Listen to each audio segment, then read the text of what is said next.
ಒಬ್ಬ ಬೇಟೆಗಾರ ಅಂದರೆ ಹಂಟರ್ ವೆಂಪೈರ್ನಿಂದ ಕಚ್ಚಲ್ಪಟ್ಟನು ಮತ್ತು ಸೂರ್ಯನ ಬೆಳಕನ್ನು ತಪ್ಪಿಸಲು ಶೆಡ್ಗೆ ಓಡುತ್ತಾನೆ. ಸ್ಟಾನ್ಗೆ 17 ವರ್ಷ, ಅವನ ಅಜ್ಜನ ಜೊತೆ ವಾಸಿಸುತ್ತಿದ್ದಾನೆ. ಸ್ಟಾನ್ಗೆ ಸ್ಕೂಲಿನಲ್ಲಿ ಅವರ ಫ್ರೆಂಡ್ಸ್ ಅವನಿಗೆ ತೊಂದರೆಯನ್ನು ಕೊಟ್ಟಾಗ ಅವರಿಗೆ ರಿವೆಂಜ್ ಅನ್ನು ತೀರಿಸಿಕೊಳ್ಳಲು ವ್ಯಾಂಪೈರ್ನನ್ನು ಬಳಸಿಕೊಳ್ಳುವುದೇ ಈ ಭಯಾನಕ ಕತೆ. ಈ ಚಿತ್ರದ ನಿರ್ದೇಶಕ ಫ್ರಾಂಕ್ ಸಬಟೆಲ್ಲಾ.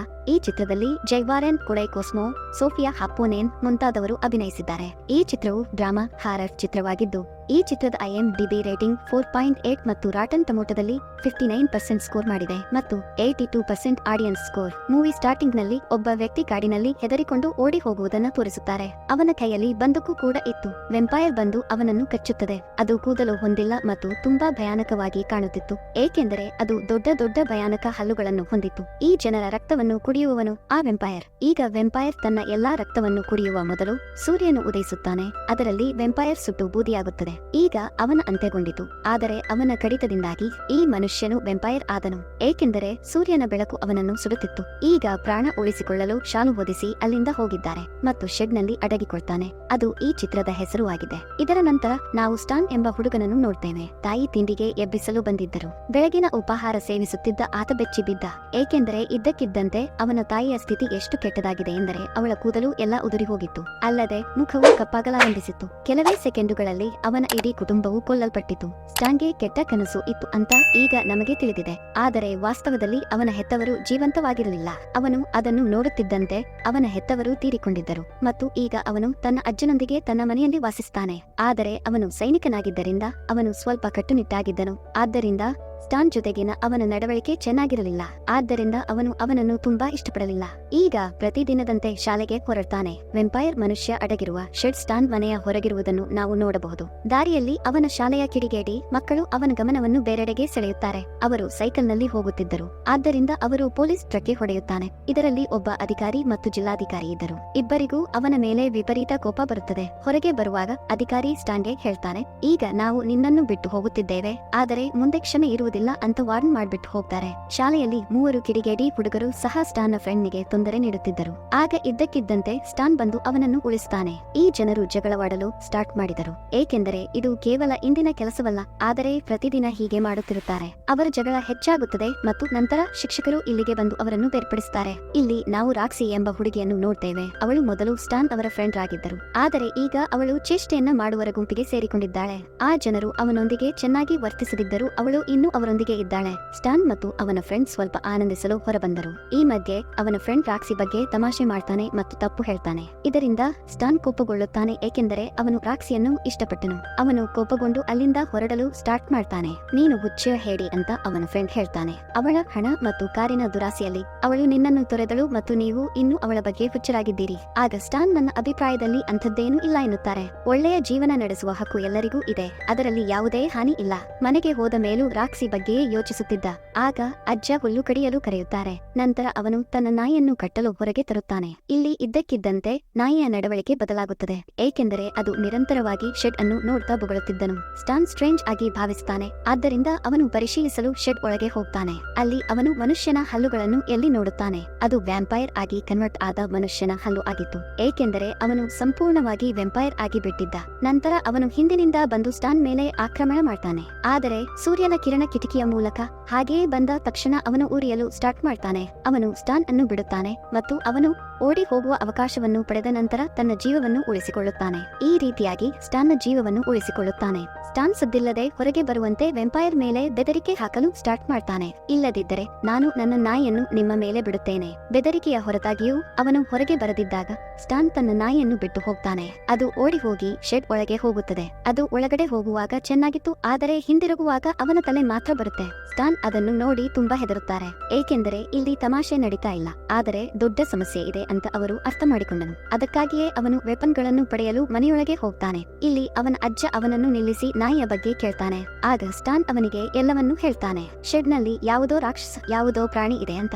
ಅವನು ನಮ್ಮ ನಾಯಿಯನ್ನು ಕೊಂದಿದ್ದಾನೆ. ಆದರೆ ಅಜ್ಜ ಅದನ್ನು ನಂಬುವುದಿಲ್ಲ. ಆದರೆ ಅವನು ಪರೀಕ್ಷಿಸಲು ಹೋದಾಗ ಅವನಿಗೆ ಮನವರಿಕೆಯಾಯಿತು. ಅವನು ಕೋಪಗೊಂಡನು. ಆದ್ದರಿಂದ ಸ್ಟಾನ್ ನಿರಾಕರಿಸಿದ ನಂತರವೂ ಅವನು ಶೆಡ್ಗೆ ಹೋಗ್ತಾನೆ. ಮರುಕ್ಷಣವೇ ನೆಲದ ಮೇಲೆ ಬಂದು ಬೀಳ್ತಾನೆ. ಬೆನ್ನಿನ ಮೇಲೆ ವೆಂಪೈರ್ ಆಕ್ರಮಣ ಮಾಡಿತು, ಏಕೆಂದರೆ ರಕ್ತಸ್ರಾವವಾಗಿತ್ತು. ಸ್ಟಾನ್ ಅವನನ್ನು ಉಳಿಸಲು ಸಾಕಷ್ಟು ಪ್ರಯತ್ನಗಳನ್ನು ಮಾಡ್ತಾನೆ, ಆದರೆ ವೆಂಪೈರ್ ತುಂಬಾ ಬಲವಾಗಿತ್ತು ಮತ್ತು ಅವನನ್ನು ಒಳಗೆ ಎಳೆಯುತ್ತದೆ. ಅವನು ಇಡೀ ಶೆಡ್ ಅನ್ನು ಸರಪಳಿಗಳಿಂದ ಬೀಗ ಹಾಕಿ ಅದನ್ನು ಮುಚ್ಚುತ್ತಾನೆ. ಅದನ್ನು ಸೀಲ್ ಮಾಡ್ತಾನೆ, ಏಕೆಂದರೆ ಅವನಿಗೆ ಏನು ಮಾಡಬೇಕೆಂದು ಅರ್ಥವಾಗಲಿಲ್ಲ. ಪೊಲೀಸರಿಗೆ ಹೇಳಲು ಸಾಧ್ಯವಾಗಲಿಲ್ಲ, ಏಕೆಂದರೆ ಅವರು ಇವನನ್ನೇ ಜೈಲ್ ಒಳಗೆ ಹಾಕುತ್ತಿದ್ದರು. ಅವನು ರಾತ್ರಿಯಲ್ಲಿ ಮಲಗಲು ಪ್ರಯತ್ನಿಸುತ್ತಿದ್ದಾಗ ಆಗ ಯಾರೋ ಅವನ ಬಾಗಿಲು ಓಪನ್ ಮಾಡ್ತಾರೆ. ಅದು ಲಾಕ್ ಆಗಿರುವುದರಿಂದ ತೆರೆಯುವುದಿಲ್ಲ. ಆಗ ವೆಂಪೈರ್ ಅವನನ್ನು ಶೆಡ್ ನಿಂದ ಕರೆಯಲು ಪ್ರಾರಂಭಿಸುತ್ತದೆ ಮತ್ತು ಅವನು ಹಿಪ್ನೋಟೈಸ್ ಮಾಡಲು ಸ್ಟಾರ್ಟ್ ಮಾಡ್ತಾನೆ. ಶೆಡ್ ಕಡೆಗೆ ಹೋಗ್ತಾನೆ. ಅವನು ಶೆಡ್ನ ಬಾಗಿಲು ತೆರೆದಾಗ ವೆಂಪೈರ್ ಅವನ ಮೇಲೆ ಆಕ್ರಮಣ ಮಾಡುತ್ತದೆ. ಆದರೆ ನಂತರ ಅವನ ಕಣ್ಣು ತೆರೆಯುತ್ತದೆ, ಏಕೆಂದರೆ ಅದು ಅವನ ಕೆಟ್ಟ ಕನಸಾಗಿತ್ತು. ಮರುದಿನ ಶಾಲೆಯಲ್ಲಿ ಅವನು ಎಲ್ಲವನ್ನೂ ಮರೆಯಲು ಪ್ರಯತ್ನಿಸುತ್ತಿದ್ದನು.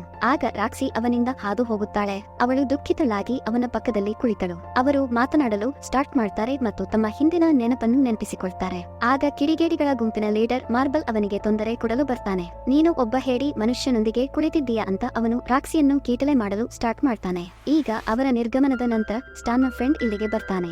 ನೋಡಿ ರಾಕ್ಸಿ ಅಲ್ಲಿಂದ ಹೊರಟಳು. ಆಗ ಸ್ಟಾನ್ ತನ್ನ ಫ್ರೆಂಡ್ ನ ಮೇಲೆ ಕೋಪಗೊಳ್ಳಲು ಸ್ಟಾರ್ಟ್ ಮಾಡ್ತಾನೆ. ನೀವು ಬಂದು ಎಲ್ಲವನ್ನೂ ಹಾಳು ಮಾಡಿದ್ದೀರಿ ಮತ್ತು ನಮ್ಮ ಕೆಲಸವನ್ನು ಹಾಳು ಮಾಡಿದ್ದೀರಿ. ಮತ್ತು ನಾನು ಅವಳಿಗೆ ಶೆಡ್ ಬಗ್ಗೆ ಹೇಳಲು ಸಹ ಸಾಧ್ಯವಾಗಲಿಲ್ಲ. ಈ ಬಗ್ಗೆ ಮಾತನಾಡಿದ ನಂತರ ಇಬ್ಬರು ತಮ್ಮದೇ ಆದ ದಾರಿಯಲ್ಲಿ ಹೋಗ್ತಾರೆ. ಆದರೆ ದುರದೃಷ್ಟವಶಾತ್ ಸ್ಟಾನ್ನ ಫ್ರೆಂಡ್ ಮಾರ್ಬಲ್ ಮತ್ತು ಅವನ ಕಿಡಿಗೇಡಿ ಫ್ರೆಂಡ್ ಭೇಟಿಯಾಗುತ್ತಾರೆ. ಅವನನ್ನು ಹಿಡಿಯುತ್ತಾರೆ ಮತ್ತು ಅವನನ್ನು ಕೆಟ್ಟದಾಗಿ ಹೊಡೆಯಲು ಸ್ಟಾರ್ಟ್ ಮಾಡ್ತಾರೆ. ಅಲ್ಲಿ ಸ್ಟಾನ್ ವೆಂಪೈರ್ ನನ್ನು ಎದುರಿಸಲು ಬ್ಯಾಟ್ ತೆಗೆದುಕೊಳ್ತಾನೆ. ಅವನು ತುಂಬಾ ಧೈರ್ಯಶಾಲಿ ಮತ್ತು ಧೈರ್ಯದಿಂದ ಹೋಗ್ತಾನೆ. ಆದರೆ ಆ ಕ್ಷಣದಲ್ಲಿ ವೆಂಪೈರ್ ಶೆಡ್ನ ಬಾಗಿಲನ್ನು ಮುರಿಯುತ್ತದೆ. ಅವನನ್ನು ಹಿಡಿದ ತಕ್ಷಣ ಅವನು ತುಂಬಾ ಹೆದರುತ್ತಿದ್ದನು. ಆದರೆ ಸೂರ್ಯನ ಬೆಳಕು ಬೀಳುತ್ತಿದ್ದಂತೆ ವೆಂಪೈರ್ ಕೈಗೆ ಬಿದ್ದ ತಕ್ಷಣ ಅವನು ಉರಿಯಲು ಸ್ಟಾರ್ಟ್ ಮಾಡ್ತಾನೆ. ಅವನು ಸ್ಟಾನ್ ಅನ್ನು ಬಿಟ್ಟು ಹೇಗಾದರೂ ತನ್ನ ಜೀವವನ್ನು ಉಳಿಸಿಕೊಳ್ಳುತ್ತಾನೆ. ಅವರು ಇನ್ನೂ ಈ ಆಘಾತದಿಂದ ಹೊರಬಂದಿಲ್ಲ. ಆಗ ಅವನ ಫ್ರೆಂಡ್ ಹೊಡೆಸಿಕೊಂಡು ಇಲ್ಲಿಗೆ ಬರ್ತಾನೆ. ಅವರು ಅವನನ್ನು ತುಂಬಾ ಹೊಡೆದಿದ್ದರು. ಅವರು ತುಂಬಾ ಕೋಪಗೊಂಡಿದ್ದ. ಅದಕ್ಕಾಗಿಯೇ ಅವನು ಶೆಡ್ನೊಳಗೆ ಏನಿದೆ ಅಂತ ಹೇಳಲು ಸ್ಟಾನ್ ನನ್ನು ಕೇಳ್ತಾನೆ. ನೀವು ಏನು ಮಾತನಾಡುತ್ತಿದ್ದೆ ಅಲ್ಲ, ಅದರ ಬಗ್ಗೆ ಹೇಳು ಅಂತ ಕೇಳ್ತಾನೆ. ಸ್ಟಾನ್ ಅವನಿಗೆ ಎಲ್ಲವನ್ನೂ ಹೇಳ್ತಾನೆ. ಆದರೆ ಅವನು ಇನ್ನೂ ಇದನ್ನು ಅರ್ಥ ಮಾಡಿಕೊಳ್ಳುವುದಿಲ್ಲ. ಇದು ನಿಜವಾಗಿದ್ದರೆ ಅದನ್ನು ಸಾಬೀತುಪಡಿಸಿ ಅಂತ ಅವನು ಹೇಳ್ತಾನೆ. ಶೆಡ್ ಕಡೆಗೆ ಹೋಗುತ್ತಾ ಹೇಳ್ತಾನೆ, ನನಗೂ ನಿನ್ನ ಆ ರಾಕ್ಷಸನನ್ನು ನೋಡಬೇಕು ಅಂತ. ಅವನ ಭಯಾನಕ ಮುಖವನ್ನು ನೋಡಿದ ಕ್ಷಣ ಅವನು ಅರ್ಥ ಮಾಡಿಕೊಳ್ಳುತ್ತಾನೆ. ಅವನಿಗೂ ಭಯವಾಯಿತು. ಅದರ ನಂತರ ಇಬ್ಬರು ಫ್ರೆಂಡ್ರು ಒಟ್ಟಿಗೆ ಹಲಗೆಗಳನ್ನು ಹಾಕ್ತಾರೆ ಮತ್ತು ಬಾಗಿಲಿನ ರಂಧ್ರವನ್ನು ಮುಚ್ಚಲಾಯಿತು. ನಾನು ಏನು ಮಾಡಬೇಕು ಅಂತ ನನಗೆ ಸಲಹೆ ನೀಡುವಂತೆ ಸ್ಟಾನ್ ಅವನಿಗೆ ಹೇಳ್ತಾನೆ. ಅವನ ಫ್ರೆಂಡ್ನು ಆ ಹಠಮಾರಿ ಹುಡುಗರನ್ನು ಇಲ್ಲಿಗೆ ಕರೆತಂದು ಇಲ್ಲಿಗೆ ಬೀಗ ಹಾಕುವಂತೆ ಸೂಚಿಸುತ್ತಾನೆ. ನಾನು ನನ್ನ ಸೇಡು ತೀರಿಸಿಕೊಳ್ಳುತ್ತೇನೆ ಮತ್ತು ಅವರು ಯಾರನ್ನೂ ಕೀಟಲೆ ಮಾಡಲು ಯೋಚಿಸುವುದಿಲ್ಲ, ಏಕೆಂದರೆ ಅವರು ಜೀವಂತವಾಗಿ ಬಿಡುವುದಿಲ್ಲ. ಅವರನ್ನು ಕೊಲ್ಲಲು ನೀವು ಎಷ್ಟು ಸುಲಭವಾಗಿ ಮಾತನಾಡಿದ್ದೀರಿ ಅಂತ ಸ್ಟಾನ್ ಹೇಳ್ತಾರೆ. ಆದರೆ ನಾನು ಹಾಗೆ ಯೋಚಿಸಲಿಲ್ಲ ಮತ್ತು ನಾವು ಈ ರೀತಿಯಾಗಿ ಏನನ್ನು ಮಾಡಲು ಹೋಗುವುದಿಲ್ಲ. ವಾಸ್ತವವಾಗಿ ಸ್ಟಾನ್ನ ಫ್ರೆಂಡ್ ಸೈಡಿನ ಬೆಂಕಿಯಲ್ಲಿ ಹುಚ್ಚನಾಗುತ್ತಿದ್ದನು. ಯಾವುದು ಒಳ್ಳೆಯದಲ್ಲ. ವೆಂಪೈರ್ ಬಗ್ಗೆ ಯಾರಿಗಾದರೂ ಹೇಳಬಹುದು ಅಂತ ಸ್ಟಾನ್ ಹೆದರುತ್ತಿದ್ದರು. ಆದರೆ ಅವನ ಫ್ರೆಂಡ್ ಅವನನ್ನು ಸಮಾಧಾನಪಡಿಸುತ್ತಾನೆ. ಚಿಂತಿಸಬೇಡಿ, ನಾನು ಈ ರೀತಿ ಏನನ್ನು ಮಾಡಲು ಹೋಗುವುದಿಲ್ಲ. ಸ್ಟಾನ್ ರಾತ್ರಿ ಚಲನಚಿತ್ರವನ್ನು ವೀಕ್ಷಿಸುತ್ತಿದ್ದರು. ಇದರಲ್ಲಿ ಅವನು ವೆಂಪೈರ್ ನನ್ನು ಹೇಗೆ ಕೊಲ್ಲಬೇಕೆಂದು ಕಲಿಯಲು ಬಯಸಿದ. ಅವನಿಗೆ 3 ಮಾರ್ಗಗಳು ತಿಳಿದಿವೆ. ಮೊದಲು ಅವನನ್ನು ಬಿಸಿಲಿನಲ್ಲಿ ಸುಟ್ಟು ಸಾಯಿಸಿ, ಎರಡನೆಯದಾಗಿ ಅವನ ಹೃದಯವನ್ನು ಚುಚ್ಚಿಕೊಳ್ಳುವುದು, ಮೂರನೆಯದಾಗಿ ಅವನ ತಲೆಯನ್ನು ಕತ್ತರಿಸಿ ದೇಹದಿಂದ ಪ್ರತ್ಯೇಕಿಸುವುದು. ಚಿತ್ರ ನೋಡುತ್ತಲೇ ನಿದ್ದೆಗೆ ಜಾರುತ್ತಾನೆ. ಒಂದು ಹುಡುಗಿ ಗೋಡೆಯ ಮೇಲಿನ ಪೋಸ್ಟರ್ನಿಂದ ಹೊರಬಂದು ಅವನ ಬಳಿಗೆ ಬರುತ್ತಾಳೆ. ಅವಳು ಬೇರೆ ಯಾರೂ ಅಲ್ಲ, ರಾಕ್ಸಿ. ಸ್ಟಾನ್ನ ಕಣ್ಣುಗಳು ತೆರೆದಿದ್ದವು ಮತ್ತು ಅವಳನ್ನು ನೋಡಿ ಅವನು ಆಘಾತಕ್ಕೊಳಗಾದನು. ಏತನ್ಮಧ್ಯೆ ರಾಕ್ಸಿ ಭಯಂಕರವಾದ ವೆಂಪೈರ್ ಆಗಿ ಬದಲಾಗುತ್ತಾಳೆ ಮತ್ತು ಸ್ಟಾನ್ ಮೇಲೆ ಆಕ್ರಮಣ ಮಾಡ್ತಾಳೆ. ಮತ್ತೊಮ್ಮೆ ಅವನು ಭಯದಿಂದ ಎಚ್ಚರಗೊಳ್ಳುತ್ತಾನೆ, ಏಕೆಂದರೆ ಅದು ಅವನ ಕೆಟ್ಟ ಕನಸು ಆಗಿತ್ತು. ಹೊರಗೆ ಹೋಗಲು ಶೂ ಹಾಕಿಕೊಂಡ ಕೂಡಲೇ ಅವನ ಕಣ್ಣುಗಳು ಬೆಡ್ ಕೆಳಗೆ ಹೋಗುತ್ತವೆ. ವೆಂಪೈರ್ ಅಲ್ಲಿ ಅಡಗಿಕೊಂಡಿತ್ತು. ಸ್ಟಾನ್ ಮೇಲೆ ಆಕ್ರಮಣ ಮಾಡ್ತಾರೆ. ಅವನ ಕಣ್ಣುಗಳು ಮತ್ತೊಮ್ಮೆ ತೆರೆದುಕೊಳ್ಳುತ್ತವೆ ಮತ್ತು ಇದು ಅವನ ಕನಸು ಅಂತ ನಾವು ಅರ್ಥ ಮಾಡಿಕೊಂಡಿದ್ದೇವೆ. ಮತ್ತು ಈಗ ಅವನು ನಿಜವಾಗಿಯೂ ಎಚ್ಚರಗೊಂಡನು. ಏಳುವಾಗಲೂ ಮಲಗುವಾಗಲೂ ಆತ ಚಿಂತಾಕ್ರಾಂತನಾಗಿದ್ದ ಎಂಬುದು ಸ್ಪಷ್ಟವಾಯಿತು. ಭಯದ ಕಾರಣ ಚಾಕು ಹಿಡಿದು ಮಲಗಿದ್ದ. ಆ ಚಾಕುವಿನಿಂದ ಆತನ ಮುಖದ ಮೇಲೆ ಗಾಯವಾಗಿದೆ. ಇದೆಲ್ಲ ಮುಂದುವರಿದರೆ ನಾನು ಹುಚ್ಚನಾಗುತ್ತೇನೆ ಅಂತ ಅವನು ಭಾವಿಸ್ತಾನೆ. ಆದ್ದರಿಂದ ಅವನು ಶೆಡ್ನ ಮೇಲ್ಚಾವಣಿಗೆ ರಂಧ್ರವನ್ನು ಅಗೆಯಲು ಮಷೀನ್ ಅನ್ನು ತೆಗೆದುಕೊಳ್ತಾನೆ. ಇದರಿಂದ ಸೂರ್ಯನ ಬೆಳಕು ಒಳಗೆ ಬಂದು ವೆಂಪೈರ್ ನನ್ನು ಸುಡುತ್ತದೆ. ಆದರೆ ಅವನು ಅದನ್ನು ಸಂಪೂರ್ಣವಾಗಿ ಮುಗಿಸುವ ಮೊದಲು ಅವನು ಮನೆಗೆ ಹಿಂತಿರುಗುತ್ತಾನೆ, ಏಕೆಂದರೆ ಶರೀಫ್ ತನ್ನ ಅಜ್ಜನನ್ನು ಹುಡುಕಲು ತನ್ನ ಮನೆಯಿಂದ ಹೊರಗೆ ಬರ್ತಾನೆ. ಶರೀಫ್ ಅವರನ್ನು ಅಲ್ಲಿಂದ ಕಳುಹಿಸಲು ಸ್ಟಾನ್ ಸುಳ್ಳು ಹೇಳ್ತಾನೆ, ನನ್ನ ಅಜ್ಜ ಈಗ ಮನೆಯಲ್ಲಿಲ್ಲ ಅಂತ. ಇದನ್ನು ಕೇಳಿದ ಶರೀಫ್ಗೆ ಅನುಮಾನ ಬರತೊಡಗಿತು, ಏಕೆಂದರೆ ಅವರ ಕಾರು ಮನೆಯ ಹೊರಗೆ ನಿಂತಿತ್ತು. ನಂತರ ಅವಳು ಸ್ಟಾನ್ಗೆ ಕುಟುಂಬದ ಬಗ್ಗೆ ಕೇಳುತ್ತಾಳೆ. ಆದರೆ ಸ್ಟಾನ್ ಕ್ಷಮಿಸಿ, ಆ ಕುಟುಂಬ ನನಗೆ ತಿಳಿದಿಲ್ಲ ಅಂತ ಹೇಳಿದರು. ಇದರಿಂದ ಆಕೆಗೆ ತುಂಬಾ ಅನುಮಾನ ಬರತೊಡಗುತ್ತದೆ, ಏಕೆಂದರೆ ಆ ಕುಟುಂಬ ಅವರ ಮನೆಯ ಹತ್ತಿರವೇ ಇರುತ್ತಿತ್ತು. ಆ ಕುಟುಂಬದ ಪ್ರಾಣಿಗಳನ್ನು ಯಾರೋ ಕೊಲ್ಲುತ್ತಿದ್ದರು. ಕೊಲೆಗಾರನನ್ನು ಹುಡುಕಲು ಆ ಕುಟುಂಬದ ಲೀಡರು ಕಾಡಿಗೆ ಹೋಗಿದ್ದರು. ಆದರೆ ಅವರು ಇನ್ನೂ ಹಿಂತಿರುಗಿಲ್ಲ. ಆದ್ದರಿಂದ ನಾವು ಆರಂಭದಲ್ಲಿ ನೋಡಿದ ವ್ಯಕ್ತಿ ಅಂತ ನಾವು ತಿಳಿದುಕೊಳ್ಳುತ್ತೇವೆ. ಭಯದಿಂದ ಕಾಡಿನಲ್ಲಿ ಓಡುತ್ತಿದ್ದವನು ಅವರು ವಾಸ್ತವವಾಗಿ ಆ ಕುಟುಂಬದ ಲೀಡರ್ ಆಗಿದ್ದರು. ವೆಂಪೈರ್ ಆದ ಕಾರಣ ಅವನು ಸ್ಟಾನ್ನ ಶೆಡ್ ನಲ್ಲಿ ಅಡಗಿಕೊಂಡಿದ್ದಾನೆ. ಮಾಡುತ್ತಾನೆ. ಅವನು ಶಾಲೆಯಿಂದ ತಡವಾಗಿ ಬರುತ್ತಿದ್ದನು. ಅವಳ ಯಾವ ಮಾತಿಗೂ ಅವನು ಸರಿಯಾದ ಉತ್ತರ ಕೊಡಲಿಲ್ಲ. ಶರೀಫ್ ಅವನಿಗೆ ಹೇಳ್ತಾಳೆ, ನಿನಗೆ ಬೇಕಾದರೆ ನಾನು ನಿನ್ನನ್ನು ಶಾಲೆಗೆ ಬಿಡುತ್ತೇನೆ. ಸ್ಟಾನ್ ಇದನ್ನು ಒಪ್ಪಿಕೊಳ್ಳಬೇಕು. ಆದರೆ ಹೊರಡುವ ಮುನ್ನ ಶರೀಫ್ ಅಜ್ಜನ ಕೋಲು ನೋಡ್ತಾನೆ. ಅದು ನೆಲದ ಮೇಲೆ ಬಿದ್ದಿತ್ತು. ಸ್ಟಾನ್ ಶಾಲೆಗೆ ಬಂದು ರಾಕ್ಸಿಯನ್ನು ಭೇಟಿಯಾಗುತ್ತಾನೆ. ನೀವು ಏನು ಮಾಡಿದ್ದೀರಿ ಅಂತ ಕೇಳುತ್ತಾಳೆ. ಎಲ್ಲವೂ ಚೆನ್ನಾಗಿದೆ. ಅವನ ಮಾತಿನ ಸಮಯದಲ್ಲಿ ಮಾರ್ಬಲ್ ಅಲ್ಲಿಗೆ ಬಂದು ರಾಕ್ಸಿಯನ್ನು ಮತ್ತೆ ಕೀಟಲೆ ಮಾಡಲು ಸ್ಟಾರ್ಟ್ ಮಾಡ್ತಾನೆ. ಅವನು ಇಂದು ಮಿತಿಯನ್ನು ದಾಟಿದ್ದನು. ಸ್ಟಾನ್ ಸಹಿಸಲಾಗಲಿಲ್ಲ. ಆದ್ದರಿಂದ ಅವನು ಮಾರ್ಬಲ್ ಅನ್ನು ಹೊಡೆತಗಳಿಂದ ಹೊಡೆಯಲು ಸ್ಟಾರ್ಟ್ ಮಾಡ್ತಾನೆ. ಅವನನ್ನು ಹೊಡೆಯುವಾಗ ಅವನನ್ನು ಕೆಳಗೆ ಎಸೆಯುತ್ತಾನೆ ಮತ್ತು ಅವನಿಗೆ ಏನು ಮಾಡಲು ಸಾಧ್ಯವಾಗಲಿಲ್ಲ. ಅವರೆಲ್ಲರ ಮುಂದೆ ಅವರ ಗರ್ವವೆಲ್ಲ ಮಾಯವಾಗುತ್ತದೆ. ಸ್ಟಾನ್ ಅವಳ ಮೇಲೆ ತುಂಬಾ ಕೋಪಗೊಂಡನು. ಅವನನ್ನು ನಿರಂತರವಾಗಿ ಹೊಡೆಯುತ್ತಿದ್ದನು. ಅವನು ಮಾರ್ಬಲ್ ಅನ್ನು ಕೊಲ್ಲುವ ಮೊದಲು ಟೀಚರ್ ಬಂದು ತಡೆದರು. ನಿಮ್ಮ ವರ್ತನೆಯಿಂದ ನಾನು ಈಗಾಗಲೇ ತುಂಬಾ ಅಸಮಾಧಾನಗೊಂಡಿದ್ದೇನೆ ಅಂತ ಅವನು ಕೋಪದಿಂದ ಅವನಿಗೆ ಹೇಳಿದನು. ಆದರೆ ಇಂದು ನೀವು ಮಿತಿಯನ್ನು ದಾಟಿದ್ದೀರಿ. ಈಗ ನಾನು ನಿಮ್ಮ ಅಜ್ಜನನ್ನು ಭೇಟಿಯಾಗಿ ಎಲ್ಲವನ್ನೂ ಹೇಳುತ್ತೇನೆ. ಅವನು ಫೋನ್ ಎತ್ತುತ್ತಿಲ್ಲ. ಹಾಗಾಗಿ ಶರೀಫ್ ಅವರನ್ನು ಕರೆತರಲು ಕಳುಹಿಸಿದ್ದೇನೆ. ಇದನ್ನು ಕೇಳಿ ಸ್ಟಾನ್ ತುಂಬಾ ಹೆದರುತ್ತಾನೆ.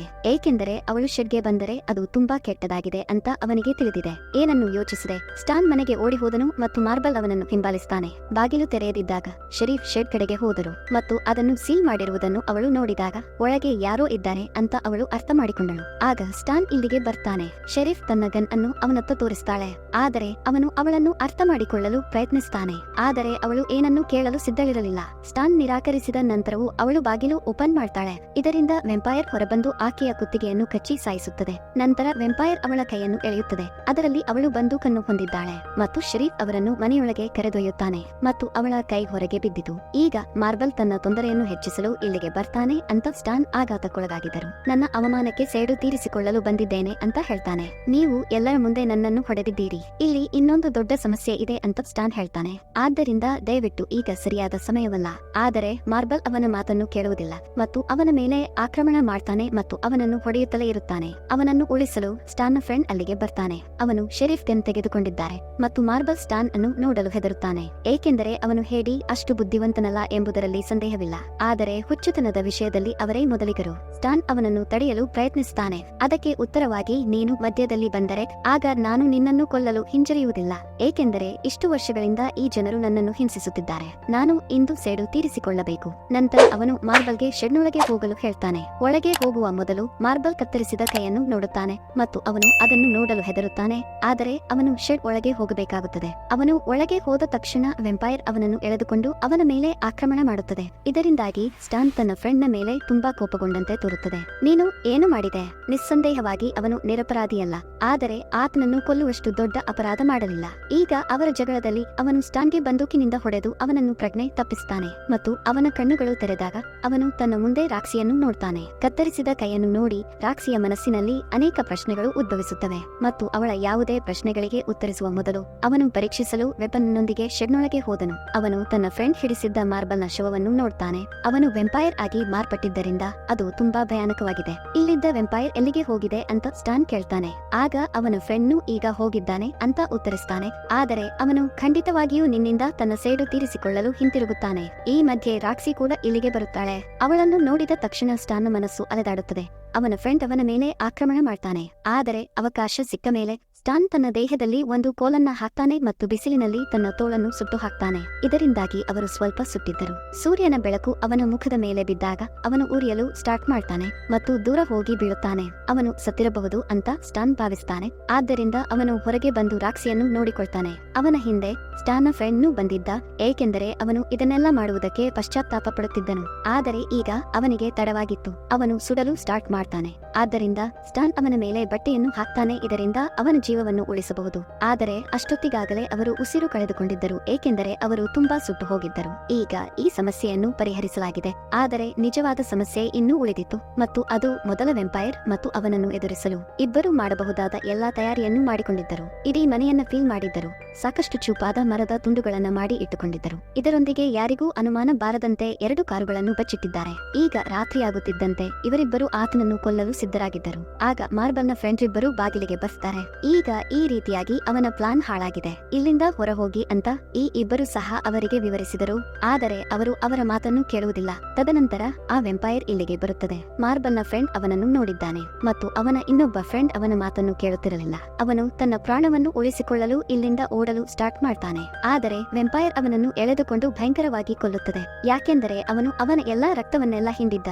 ಈಗ ಇದನ್ನು ನೋಡಿದ ಅವನು ಬಾಗಿಲು ತೆರೆದು ಮಾರ್ಬಲ್ನ ಇನ್ನೊಬ್ಬ ಫ್ರೆಂಡ್ ನನ್ನು ಒಳಗೆ ಕರೆತರಬೇಕು. ಆದರೆ ಪ್ರಯೋಜನವಾಗಲಿಲ್ಲ, ಏಕೆಂದರೆ ರಾಕ್ಸಿ ಮೇಲಿನ ಮಹಡಿಯ ಬಾಗಿಲನ್ನು ಮುಚ್ಚಲು ಮರೆತಿದ್ದಳು ಮತ್ತು ಈಗ ವೆಂಪೈರ್ ಬಂದು ಅಲ್ಲಿ ತಿರುಗಾಡಲು ಪ್ರಾರಂಭಿಸುತ್ತದೆ. ಈ ಮೂವರು ಹೋಗಿ ಅವನನ್ನು ಕೊಲ್ಲಲು ಪ್ಲಾನ್ ಮಾಡ್ತಾರೆ. ಅವರು ತಮ್ಮದೇ ಆದ ವೆಪನ್ಗಳೊಂದಿಗೆ ಬರ್ತಾರೆ ಮತ್ತು ವೆಂಪೈರ್ ನನ್ನು ಹುಡುಕಲು ಅವರು ಪ್ರತ್ಯೇಕವಾಗುತ್ತಾರೆ. ಅವರು ಹೀಗೆ ಮಾಡಬಾರದಿತ್ತು, ಹೀಗೆ ಬೇರೆ ಬೇರೆ ಆಗಬಾರದಾಗಿತ್ತು, ಏಕೆಂದರೆ ಆಗ ಅವನ ಇನ್ನೊಬ್ಬ ಫ್ರೆಂಡ್ ಮಾರ್ಬಲ್ನ ಫ್ರೆಂಡ್ ನ ಮುಂದೆ ಬಂದನು. ವೆಂಪೈರ್ ಆಗಿದ್ದ ಅವನು ಈ ಫ್ರೆಂಡ್ ನ ಮೇಲೆ ಆಕ್ರಮಣ ಮಾಡಿ ಅವನನ್ನು ವೆಂಪೈರ್ ಆಗಿ ಮಾಡ್ತಾನೆ. ಈಗ ರೋಕ್ಸಿ ಕೋಣೆಗೆ ಹೋಗಿ ಚಿತ್ರಗಳನ್ನು ನೋಡಲಾರಂಭಿಸಿದಳು. ಹಿಂದಿನಿಂದ ಮಾರ್ಬಲ್ನ ವೆಂಪೈರ್ ಫ್ರೆಂಡ್ ಬಂದು ಅವಳ ಮೇಲೆ ಆಕ್ರಮಣ ಮಾಡ್ತಾನೆ. ಅವನ ಧ್ವನಿಯನ್ನು ಕೇಳಿದ ಸ್ಟಾನ್ ಅವನು ಹೋದ ತಕ್ಷಣ ಇಬ್ಬರು ವೆಂಪೈರ್ ಫ್ರೆಂಡ್ರು ಮಧ್ಯದಲ್ಲಿ ಬಂದರು. ನಂತರ ಅವನು ಬೇಗನೆ ಕೋಣೆಗೆ ಹೋಗಿ ಅವನನ್ನು ಲಾಕ್ ಮಾಡ್ತಾನೆ. ಅವನು ಗನ್ ಅನ್ನು ಲೋಡ್ ಮಾಡಲು ಸ್ಟಾರ್ಟ್ ಮಾಡ್ತಾನೆ. ಆದ್ದರಿಂದ ಅವನು ಅವರನ್ನು ಕೊಲ್ಲುತ್ತಾನೆ. ಈಗ ಮಾರ್ಬಲ್ನ ಇಬ್ಬರು ವೆಂಪೈರ್ ಫ್ರೆಂಡ್ರು ಬಲವಂತವಾಗಿ ಪ್ರವೇಶಿಸುತ್ತಿದ್ದರು. ಇದರ ಲಾಭ ಪಡೆದ ಸ್ಟಾನ್ ಒಂದೇ ಗುಂಡಿಗೆ ಇಬ್ಬರನ್ನು ಸಾಯಿಸ್ತಾನೆ. ಅವನು ಮೊದಲನೆಯವನ ಬಾಯಿಗೆ ಗುಂಡು ಹಾರಿಸಿದ್ದರಿಂದ ಹಿಂದಿನವನ ಎದೆಗೆ ಹೋಯಿತು. ಈ ರೀತಿಯಾಗಿ ಒಬ್ಬರ ತಲೆಯನ್ನು ಹರಿದು ದೇಹದಿಂದ ಬೇರ್ಪಡಿಸಲಾಯಿತು. ಆದರೆ ಇತರರ ಹೃದಯ.